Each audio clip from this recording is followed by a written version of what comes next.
The hallway was unusually loud that Monday morning, lockers clanging and sneakers squeaking against the polished floor. It was the kind of chaotic buzz that made students groan and teachers grip their coffee cups a little tighter. But amid all the noise, no one noticed the quiet, nervous footsteps of Miss Eliza Monroe, the new 26-year-old math teacher, as she walked through the corridor clutching a stack of textbooks close to her chest. She was small, barely 5 feet 3 inches, with chestnut hair pulled into a soft bun and round glasses that often slid down her nose. To most, she looked like she belonged among the students, not teaching them. And unfortunately, that's exactly what a group of senior boys, self-proclaimed hallway kings, thought too. Chase, the ringleader, tall, smug, and always surrounded by 2 of his goons, spotted her fumbling with her keys near her classroom. "Look at the baby teacher," he sneered. "Lost again, Miss Monroe?" Eliza smiled politely, attempting to keep walking. "Good morning, Chase. Please get to class." Before she could finish, Chase stepped in front of her. His friend Tyson slammed his hand on the lockers beside her, making her flinch. Another, Jordan, knocked her books out of her hands. Papers scattered like autumn leaves. The hallway froze. Then, with one swift shove, Chase pushed her hard into the lockers.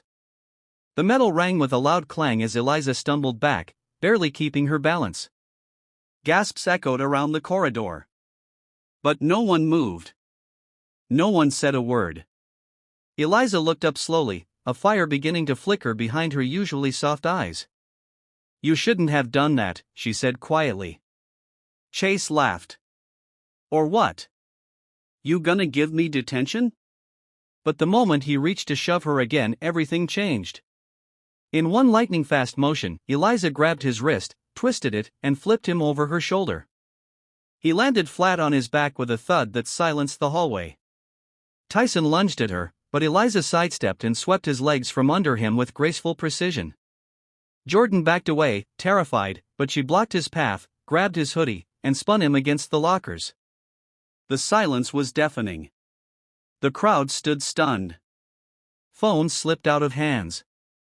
Eyes were wide. Eliza stood over the 3 boys, who now lay on the floor groaning in shock, and calmly adjusted her glasses. "I hold a 3rd-degree black belt in Judo," she said, her voice calm but fierce. "And if you ever touch another teacher or student like that again, I promise you'll regret it far more than this." But that was only the beginning. The incident went viral. Someone had recorded it, and within hours, Judo teacher flips bullies trended all over social media. At first, Eliza was mortified. She didn't want to be famous. She just wanted to teach math and inspire students. But something changed in the school after that day. The staff finally spoke up about how they had been silently tolerating Chase and his friends. They were afraid, or just too tired to fight back. The principal, under pressure from parents and the school board after the video went public, finally suspended the boys and started enforcing stricter anti-bullying rules. And Eliza, who once felt invisible in the teacher's lounge, was now the most respected voice among the faculty. Students who had been too scared to speak up about bullying began coming to her, confiding in her. She listened. She supported them. And when needed, she advocated for them fiercely. But it wasn't easy. Chase's parents threatened to sue. The media camped outside her classroom. She received hateful comments online for being too aggressive. She cried some nights, wondering if she had made the right choice. But then came a letter.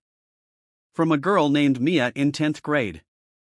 "Dear Miss Monroe, I'd been bullied since 6th grade. I thought no one would ever protect me. But when I saw you stand up to them, I felt brave for the first time. You taught me it's okay to fight back, not with fists, but with courage. Thank you for saving more than yourself that day. You saved me too." Eliza folded the letter and kept it in her drawer. Every time things got hard, when the media noise got loud again, or when parents criticized her, she would pull out that letter and remember why she stood her ground.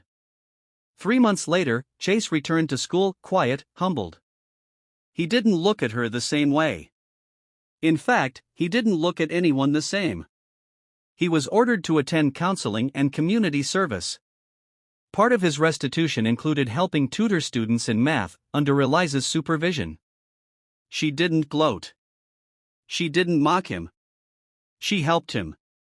One afternoon, while reviewing algebra, Chase whispered, "I didn't know you were that strong." Eliza looked up. "Strength isn't always in the fists, Chase. Sometimes it's in knowing when to use them and when not to." He nodded, and for the first time, it looked real.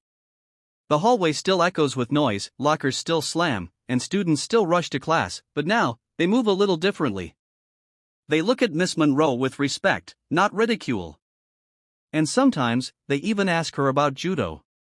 She started a self-defense club for girls, and some boys joined too. She taught them discipline, balance, and how to stand up not just for themselves, but for others. Eliza Monroe came to school to teach math. But she taught them something far greater.